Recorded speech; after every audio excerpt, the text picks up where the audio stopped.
imagine a listed company, right? And they receive this massive, say, 50 crore rupee taxpayer grant from the government. Right. And instead of recognizing that money as, operational assistance to offset their costs, they legally stuff it under the mattress. Yeah, They exactly. completely bypass the income statement entirely, and they artificially inflate their net worth overnight. I mean, under the old accounting rules, this was just standard Well, practice. absolutely. It was everywhere. But today, under modern standards, it is a massive, glaring compliance failure. And yet, and this is the crazy part, it is still happening in plain sight. It really is. So, welcome to a new deep dive on the GAAP Advisors Ind AS Clinic podcast, where we basically take the most dense, critical financial sources, we put them under a microscope, and we extract the exact insights you need to navigate the modern regulatory landscape.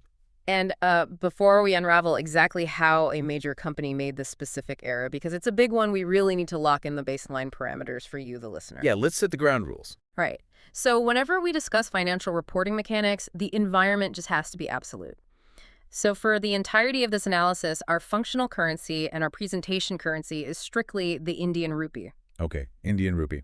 Got it. Every metric, every threshold, and, every conceptual journal entry we explore today is functioning in rupees. Right. Consequently, any currency that is not the functional currency is treated strictly as a foreign currency. Makes sense. Furthermore, the reporting period we are referencing is the standard financial year. So that's beginning on the 1st of April and concluding on the 31st of March. Right, April 1st to March 31st. Exactly. Visualizing this exact environment it prevents any conceptual drift as we really get into the complex mechanics here. That sets the boundary perfectly. Yeah. Now, the foundation of today's deep dive comes directly from the 223rd edition of the GAAP Advisors Task Weekly newsletter. A fantastic resource. It really is. And this is authored by C.A. Manish C. Iyer, Director of GAAP Advisors, and it's published directly on LinkedIn. I mean, over 230 editions of this newsletter have been published to date. Yeah. It's just a phenomenal resource. And honestly, if you are on LinkedIn, I strongly recommend you subscribe to the newsletter for free. Yeah, you really should. It just delivers these insights straight to your feed. Absolutely. And, the origin of this specific observation is what makes it so critical for you to understand. Because this isn't just theory. Exactly. This isn't a theoretical case study from some, academic textbook. The observation we are dissecting today comes straight out of the published Ind AS financial statements of a major listed company. Which is just wild to me. It is. The team at GAAP Advisors actually downloaded these public documents and they reviewed them independently. Right. They did this on a suo motu basis, meaning purely on their own initiative. They just went looking. Yeah. They applied their technical lens to a finalized, signed-off public document, and they uncovered this fundamental flaw in the foundational accounting policies. Okay. And as we prepare to dissect that flaw, I just have to cover our mandatory professional housekeeping real quick. Of course. Please remember that the views expressed in this deep dive are the personal views of the author, and they are not binding on you, the audience. Right. You are strongly requested to seek the help of a dedicated expert before taking any action or, refraining from any action based on the views we discussed today. Always get expert advice. Always. Okay, let's unpack this. Let's look at the exact text the company actually published. Yeah, let's read it verbatim. So, in their official accounting policies regarding government grants, the company stated the following. I'm quoting here. The government grants or grants in the nature of promoter's contribution are recognized directly in Capital Reserve, which forms part of the shareholders fund. There it is. I mean, as someone who constantly analyzes how capital structures are built, Yeah. this policy immediately it raises a massive red flag for me. A huge one. Wait, so if the government hands them a grant, they are essentially bypassing the income statement entirely and stuffing it straight into the equity mattress. How does that even work? Well, it fundamentally warps the financial reality of the business. Let's trace the mechanical friction here. Okay, walk me through it. So the shareholders fund is supposed to represent the intrinsic residual wealth that legitimately belongs to the owners, right? Right, the owner's actual stake. Exactly. It's the capital they infused and the profits the underlying business operations actually generated. Okay. That is the conceptual core of equity. And when we examine the specific subcategory they chose, the capital reserve, the distortion becomes even more profound. Because a capital reserve isn't just everyday profits, right? Exactly. Historically, a capital reserve is like a locked vault within the equity structure. It is meant to capture capital profits. Which is different from operating profits. Right. Capital profits are gains that do not arise from the normal recurring operational activities of the enterprise. So, like what? Give me an example. Think of the premium collected when issuing shares, or the gain recognized on the sale of a legacy fixed asset. Oh, I see. And crucially, amounts sitting in a capital reserve are generally ring-fenced. They are not available to be distributed to shareholders as regular dividends. Okay, so it's locked away. Yeah. So by taking a government grant, which is, let's face it, external financial assistance provided by the state to subsidize specific economic activity, Right. and by classifying it as a promoter's contribution bound for the capital reserve, the company is completely rewriting the narrative of where their financial strength actually came from. What's fascinating here is how it alters the perception of the investor. But let's push back on the mathematics of this for a moment. Yeah, let's do that. Because if I am the CFO of this company, right, and I'm operating under this legacy mindset, I might actually think I am doing the balance sheet a massive favor. Oh, they definitely think they are. I mean, I inject a massive grant directly into the equity base. My total net worth swells. My debt-to-equity ratio plummets, making the company look significantly underleveraged and highly solvent. It looks fantastic on paper. Exactly. On the surface, that looks like a huge win for presenting a strong financial position to the markets. On the surface, perhaps. But let's run that logic through the actual financial ratios an analyst uses. Okay, let's break the math down. So it actually creates a severe, counterintuitive mathematical trap. Let's say this company receives a 50 crore rupee grant to offset massive operational costs, right? You have 50 crores. And they just dump it into the capital reserve. Yes, their equity base increases by 50 crores. Right. However, because they bypass the profit and loss statement, they are entirely absorbing those massive operational costs in their P&L without the offsetting benefit of the grant income. Oh, wow. Exactly. So their recognized net profit for the year is absolutely crushed. Wait, I see the trap now. Return on equity ROE is calculated by dividing net income by shareholders' equity. You got it. By using this legacy accounting policy, they have simultaneously decimated their numerator, the net income, while artificially inflating their denominator, the equity base. It's a double whammy. That's insane.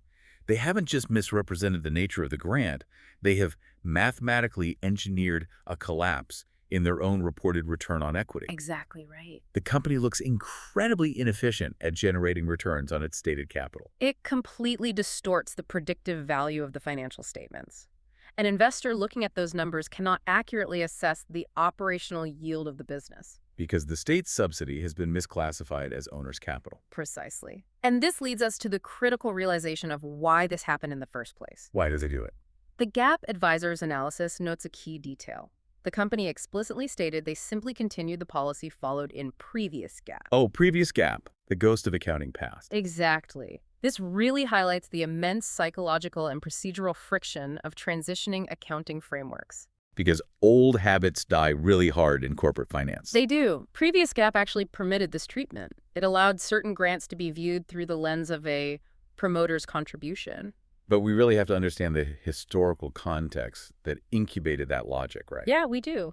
In the older Indian economic landscape, the government often played the role of a primary catalyst for industrial development. Right. State grants weren't just seen as like operational subsidies to help with payroll. No, they were viewed conceptually as seed capital to build national infrastructure. So, under previous GAAP, treating the government almost like a founding promoter made a certain amount of historical and structural sense at the time. It reflected the socioeconomic reality of its era. But the transition to Indian accounting standards, which are converged with global reporting frameworks, represents a brutal, uncompromising shift. Right. It's a shift from prioritizing legal or historical form to prioritizing pure economic substance. Modern standards operate on the premise that the government is not a shareholder. The government does not hold an equity interest, it does not hold voting rights, and it does not participate in the residual risk of the enterprise. Right, they are getting dividends. Exactly. Therefore, treating a government grant as a promoter's contribution is just economically invalid under the new framework. It's a classic case of legacy inertia. Yeah. I mean, you can almost visualize the corporate finance department during the chaotic transition period. Oh, that's always chaos. They are porting over a 200-page annual report. They hit the section on government grants. Yeah. The company received a major grant, say, 8 years ago, classified it as a promoter's contribution under the old rules, and has been sitting comfortably in the Capital Reserve ever since. Just gathering dust. Right. So the temptation is to simply roll that policy wording forward. It is the accounting equivalent of a software engineer porting a million-line legacy database to a modern cloud architecture and blindly copying over a deprecated logic loop. That is a perfect analogy. The code might compile, but it is silently corrupting the data output of the entire system. And the deprecated code in this scenario is the fundamental belief that you can still use the promoter's contribution concept. Exactly. The new operating system, Ind AS 20, has completely eliminated that logic path. Let's talk about Ind AS 20. The standard we are dealing with is officially titled Accounting for Government Grants and Disclosure of Government Assistance, and it is absolute in its architectural strictness. So there's no wiggle room here. None. The source material is unequivocal on this point. Ind AS 20 recognizes only 2 legal pathways for a government grant. Just two. Just 2. There is no third door for equity. There is no grandfathering clause for the promoter's contribution concept. So you can't just say, well, we've always done it this way. Exactly. You are forced to route the economic reality of the grant through the income statement using the matching principle. Okay, let's break down the mechanics of the first pathway. Category 1. Grants related to assets. So, to map the mechanics of a grant related to an asset, we must look at the matching principle in its purest application. Okay, give me a scenario. Suppose a manufacturing entity is constructing a highly specialized facility, right? And the total capitalized cost of the physical plant and machinery is 100 crore rupees. 100 crores. Got it. Now, the government, aiming to incentivize infrastructure in a specific geographic zone, provides a definitive grant of 40 crore rupees, and this is tied strictly to the procurement of these long-term assets. Okay, so under the old deprecated logic we just talked about, the 40 crores would go straight to the Capital Reserve, right? Exactly, inflating the equity vault. While the balance sheet would carry the gross asset at the full 100 crores. Right, and then what happens to the P&L? Well, the P&L would then be forced to swallow the depreciation expense on the full 100 crores year after year, completely unshielded by the government assistance. Precisely. Which violates the economic reality that the company only truly funded 60 crores of that facility. Because they got 40 from the government. Exactly. So how does Ind AS 20 force the correction? It provides 2 distinct permissible methods for presenting this reality. Okay, it was method 1. Both methods force the grant to flow through the profit and loss statement over the useful life of the asset. The first method is setting up the grant as deferred income. Deferred income. Okay, let's dig into the conceptual fiction of this method, because honestly, for a reader of financial statements, seeing free government money listed as a liability requires a mental pivot. It really does. We usually think of a liability as a present obligation resulting from a past event, like a bank loan requiring cash outflows. Right, you have to pay it back. Yeah. Why are we forcing this cash inflow into a liability grouping? Because the standard dictates that income is not recognized simply when cash is received. Okay. It is recognized when the underlying conditions attached to the grant are fulfilled over time. Oh, I see. By taking the 40 crore grant and parking it as a deferred income liability on the balance sheet, the company is acknowledging that they have an ongoing obligation. An obligation to what? To use the factory. Exactly. To utilize that specific asset in the manner the government intended, it defers the recognition of the economic benefit until they actually do what they promise. And then the matching principle takes over the P&L. Exactly. Assume the specialized facility has a useful life of 10 years, and it's depreciated on a straight-line basis. 10 years straight line. Okay. The company will recognize a 10 crore rupee depreciation expense in the profit and loss statement every single year. Because 10% of 100 crores is 10 crores. Right. Simultaneously, they will systematically amortize that 40 crore deferred income liability. Ah, so they bring it into the P&L slowly. Yes. They will take 1/10 of it, 4 crore rupees, and recognize it as income in the P&L. The mathematical elegance of that is actually striking. Yeah. You have a 10 crore expense hitting the P&L, offset by a 4 crore income line item. Right. The net operational impact on the P&L is a 6 crore expense, Exactly. And this perfectly aligns with the underlying economic truth. which is that the company is systematically consuming the 60 crores of capital they actually deployed. You've got it. But let's consider the friction for an analyst here. This method grosses up the balance sheet. It does. You have a massive 100 crore asset sitting on one side and a 40 crore liability sitting on the other. It impacts gross asset turnover ratios and everything. Is that why Ind AS 20 offers the second method? Yes, the second method is indeed designed to offer a different presentation that arrives at the exact same net operational result. Okay, what is it? This is the deduction method. Under this pathway, you entirely bypass the creation of the deferred income liability. So no liability on the balance sheet. None. Instead, you deduct the 40 crore government grant directly in calculating the carrying amount of the asset. Wait, so on day one, the balance sheet never even shows the 100 crore gross block. Correct. It simply shows a carrying amount of 60 crores of the facility. Yes. The asset is recognized net of the grant from day one, and the subsequent accounting is incredibly streamlined. How so? Well, over the 10-year useful life, the company simply depreciates the net carrying amount of 60 crores. Oh, which results in a direct depreciation expense of 6 crore rupees per year in the profit and loss statement. Exactly. Notice how the ultimate destination is identical. Right. It's the exact same P&L hit. Whether you use the gross presentation with deferred income, resulting in a net 6 crore hit, or the net presentation deducting the grant from the asset, resulting in a direct 6 crore hit, the P&L reflects the exact same reality. Exactly.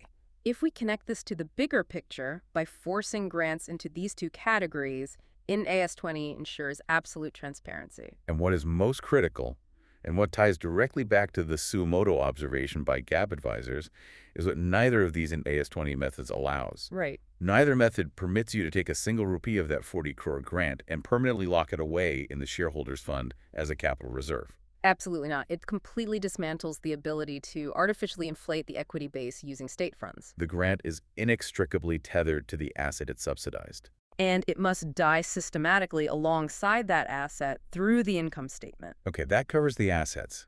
But what if the government assistance has nothing to do with building a factory? Right. What if it's operational? Yeah, what if the economic conditions require a totally different type of intervention? This brings us to the second legal pathway under the standard. Category 2, grants related to income. So grants related to income encompass any government assistance that fails to meet the definition of an asset-related grant. Which is pretty broad. Very broad.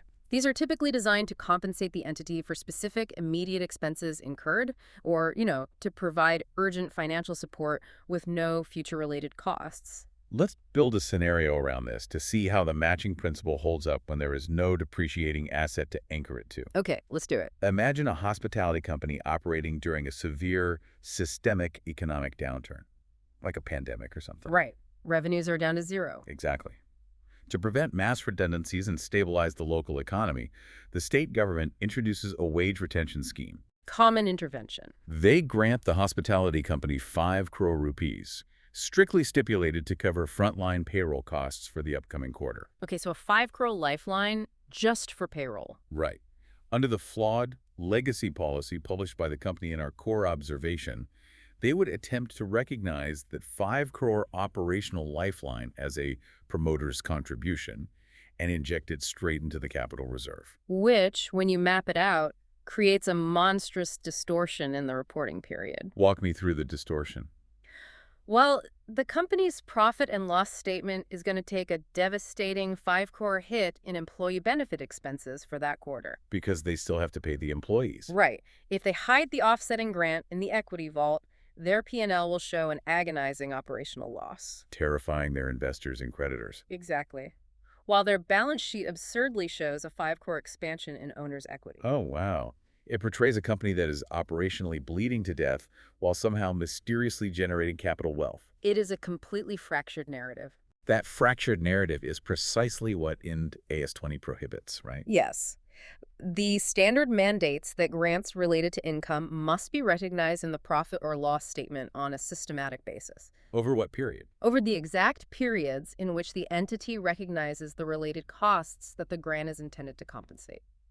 So if the grant is to cover a quarter's worth of payroll, the grant income must be recognized in that exact same quarter. Exactly. Total matching. how does the standard dictate the presentation of this income on the face of the P&L? Because I imagine companies might want to bury it to make their core operations look stronger than they are. Or conversely, highlight it to explain anomalous margins. Right. So what are the rules there? Well, Ind AS 20 requires transparency but allows presentation flexibility. Yep. The company can present the 5-core grant as a separate credit line item in the P&L, explicitly labeled as government grants or, clustered under a heading like other income. So it's clearly visible. Right. This clearly communicates the quantum of state assistance propping up the bottom line. And what's the alternative? Alternatively, the standard permits the company to deduct the grant directly from the related expense. Just like the asset deduction method. Exactly. They could present their employee benefit expenses net of the 5-crore state subsidy. So if their gross payroll was 12 crores, they could just present a net payroll expense of 7 crores. Yes. Either way, whether presented gross or net, the final profit before tax accurately reflects the reality that the company only bore 7 crores of the actual economic burden. The matching principle is preserved, and the equity base is protected from artificial inflation.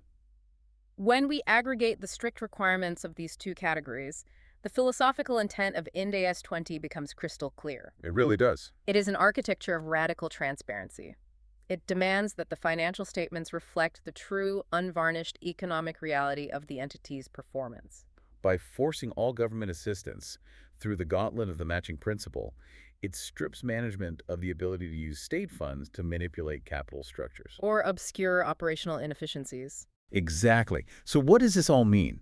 When we take this entire framework, the absolute prohibition of equity routing, the strict asset and income categorization, the mandatory P&L matching, and we hold it up against the specific wording found in the listed company's published statements, the conclusion is devastatingly clear. The verdict derived from the source text is unambiguous. Right.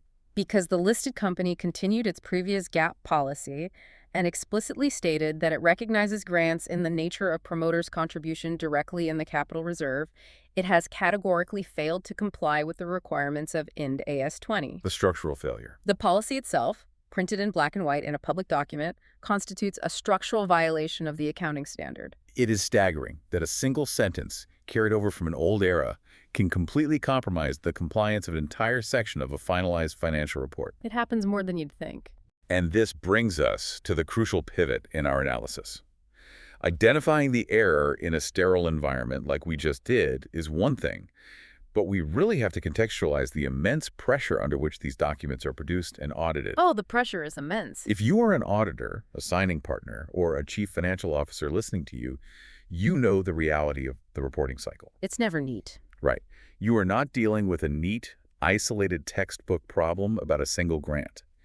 You are trying to find a deprecated line of logic buried in hundreds of pages of complex disclosures. All while simultaneously navigating group consolidations, deferred tax asset realizations, and relentless regulatory deadlines. Finding a legacy policy like this isn't like looking for a needle in a haystack. What is it like? It's like a software engineer trying to find a single destructive line of code in a million-line database that is actively compiling, while the board of directors demands the final output by midnight. That is exactly what it feels like. The psychological toll and professional risk carried by audit teams and finance departments are just immense. Because the expectation is perfection. Right.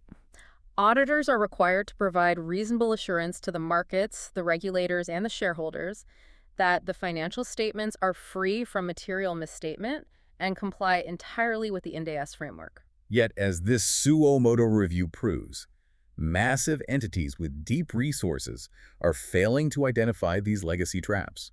Which is why relying solely on manual review is dangerous. If a listed company can miss this, how is an auditor supposed to catch every single nuance of Ind AS application? I mean, how is an engagement team expected to mentally cross-reference every single paragraph of Ind AS against decades of potential legacy accounting treatments? They really can't. Relying purely on human memory and manual cross-checking seems like an impossible defense against compliance failure in the current regulatory environment. It's a systemic vulnerability. Exactly. The sheer volume, complexity, and constant evolution of the Ind AS framework demand a specialized, precedent-driven solution. And this is precisely where the actionable insights from GAAP advisors become critical for the profession. Yes. To mitigate this specific professional anxiety, GAAP Advisors has engineered an extraordinary resource. Tell us about it. It's the GAAP Advisors Issue Repository, accessible at https://gapadvisors.com. We need to analyze exactly how this repository functions Right. because it is not merely a glossary or a static set of guidelines. No, not at all. It is a dynamic architecture designed to absorb the friction of real-world accounting problems. And the scale of this thing is wild. The scale of the resource is what makes it unprecedented.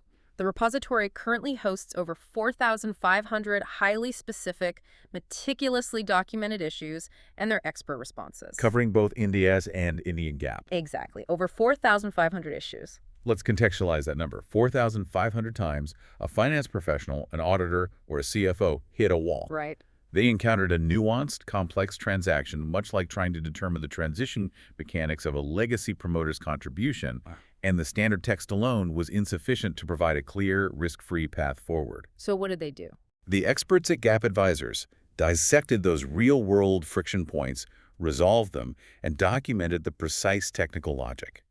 It is an evolving encyclopedia of actual corporate finance challenges. And its integration to a professional's workflow is entirely frictionless.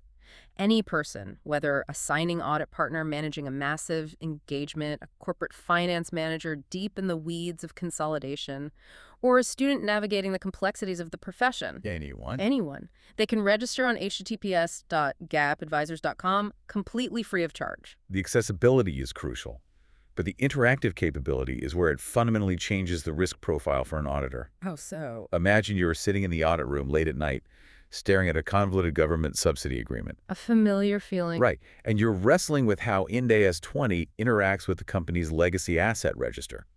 You do not have to rely on guesswork or frantic internet searches. Right, you just submit the issue. You submit your specific complex issue on Ind AS and Indian GAAP directly through the platform, and the response you receive is not an automated algorithmic guess. Yeah. It is a detailed, customized technical response delivered directly to the inbox of the email address you registered with on https://gapadvisors.com.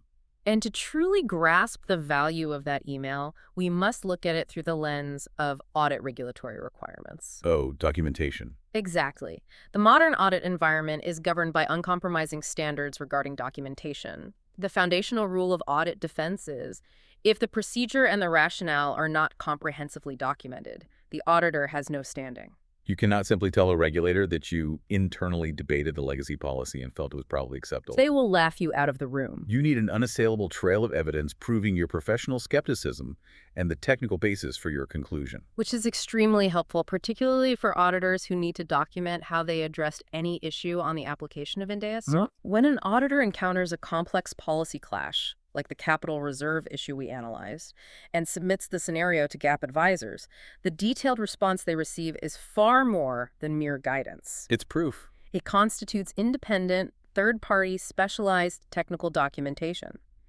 The auditor can integrate that expert analysis directly into their permanent audit working papers. Which provides irrefutable evidence that the engagement team recognized a complex compliance risk, sought dedicated expert consultation, and anchored their final audit conclusion on rigorous, documented technical grounds. This repository functions as a critical shield, protecting the auditor's professional judgment from hindsight regulatory scrutiny. It systematically de-risks the most complex elements of the engagement. It really does. But if we shift our perspective from the auditor back to the corporate finance team, the stakes are arguably even higher. Because they own the financials. Exactly. We must return to how this specific error was brought to light. The experts at GAAP Advisors found this violation through a suo motu review of published, finalized financial statements. The document was already in the public domain. The ink was dry, the board had signed it, the auditors had signed it, and the market was trading on it. Which is the worst possible time to find a mistake. The timeline is everything. Finding a fundamental Ind AS violation after the statements are published is a corporate post-mortem. The regulatory triggers are already tripped. The potential for a humiliating public restatement is live, and that highlights the most critical preventative action a company can take. Which is? If the GAAP Advisors technical team can find this in a published statement, they can certainly find it before it's published. Preventative review is the ultimate risk mitigation strategy. Identifying a compliance failure pre-publication is a silent correction. Exactly. Identifying it post-publication is a public crisis. So for every CFO, audit committee member, and signing partner listening, the message here is profound. Do not wait for a suo motu review, or worse, a regulatory inspection, to expose the ghosts in your accounting policies. Get your financial statements reviewed by GAAP advisors before signing them. Yes. You run your internal processes, you complete your statutory audits, but before that final irrevocable moment where the financial statements are uploaded to the exchanges and become permanent public record. You introduce an independent layer of specialized Ind AS scrutiny. And the mechanism to execute this preventative strike is designed to be completely non-disruptive to the reporting timeline. Right. Companies and their auditors do not need to grant complex ERP access or endure prolonged on-site reviews. They simply submit their financial statements in a near-to-publishing PDF format. Just a PDF. Yes. You take the final draft, the exact document you intend to sign, and you email it directly to info@gapadvisors.com. It is an incredibly streamlined process. The GAAP Advisors team will then execute a targeted, highly specialized review of that PDF. They are specifically hunting for the exact type of structural flaws we uncovered today. Deprecated previous GAAP terminology, unrecognized standard violations, presentation, and disclosure failures, and they provide the necessary feedback to allow the finance team to correct the statements before they cross the threshold into the public domain. Taking the simple step of emailing that near-to-publishing PDF to info@gapadvisors.com could be the difference between a clean reporting season and a catastrophic regulatory restatement. It is the definition of proactive financial governance. Okay, as we synthesize the depth of today's analysis, the overarching narrative is clear. It really is. Our journey began with a single, seemingly harmless sentence regarding the routing of government grants into a capital reserve. But by dismantling that sentence, we expose that the transition from previous GAAP to Ind AS is not a mere formatting exercise. No, it requires the absolute abandonment of outdated economic logic. And Ind AS 20 aggressively outlaws the legacy motors contribution concept. It enforces a strict binary adherence to either asset-related or income-related grant recognition. It demands that the matching principle be relentlessly upheld, ensuring that a company's financial statements broadcast an uncompromised, transparent view of its true operational reality. Completely free from the artificial enhancements of state funds. It is a radical demand for economic truth over historical convenience. And as we wrap up this deep dive, I want to leave you with a provocative question to consider as you return to your ledgers, your consolidation models, and your audit files. Think about the financial statements you interact with every day. Exactly. We have just proven that a major listed entity equipped with massive resources and extensive oversight is currently carrying the deprecated code of previous GAAP hidden in plain sight within the most critical sections of their equity structure. So if they missed something this fundamental, how many other legacy accounting policies are currently hiding in your own organization's fine print, waiting to be discovered under the lens of Ind AS? What other historical assumptions are actively running in the background of your reporting architecture, waiting to fracture under the strict, uncompromising scrutiny of modern NES frameworks? It is a reality that should drive every finance professional to review their legacy policies with absolute, relentless skepticism. Because questioning the familiar is the core of professional skepticism.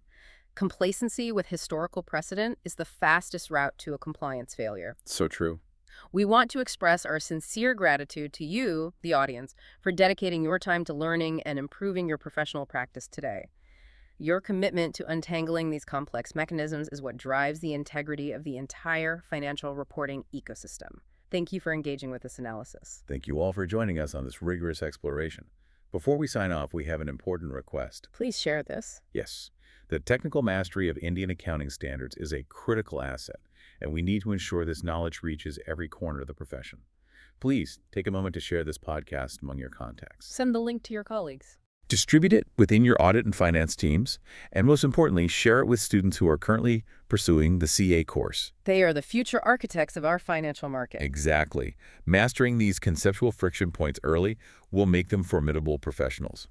Help us spread the vital knowledge of Indian accounting standards. Absolutely. And to ensure you are continually equipped with these critical insights, please follow or subscribe to the GAAP Advisors Ind AS Clinic podcasts on Spotify, Amazon Music, and YouTube, whichever platform you prefer to use, to listen to the GAAP Advisors Ind AS Clinic podcasts. Subscribe, stay informed, and we will see you on the next deep dive.